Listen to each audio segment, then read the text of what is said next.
सोलापूर शहरातील नई जिंदगी परिसरातील शांतीनगरजवळ असणाऱ्या पाण्याच्या टाकीच्या खाली गुरुवारी सायंकाळी 9 वाजल्याच्या सुमारास एका 22 वर्षीय तरुणाचा मृतदेह सापडला आहे.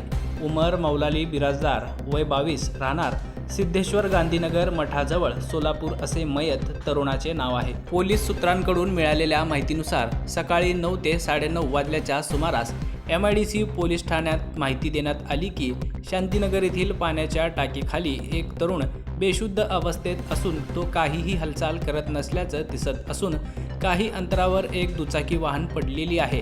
पोलिसांना माहिती मिळताच घटनास्थळी आले. त्याला कोणत्या तरी धारदार शस्त्राने तरुणावर हल्ला करून खून केल्याचे दिसून आले.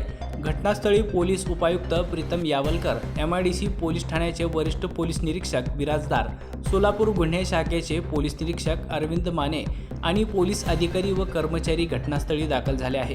काही महिन्यापूर्वी उमर बिराजदार यांचा साखरपुडा झाला होता, तर 2-3 महिन्यात उमरचा लग्न असल्याची माहिती नातेवाईकांनी दिली. घटनास्थळी पोलीस दाखल झाले असून आरोपींचा शोध घेण्याचे काम सुरू आहे.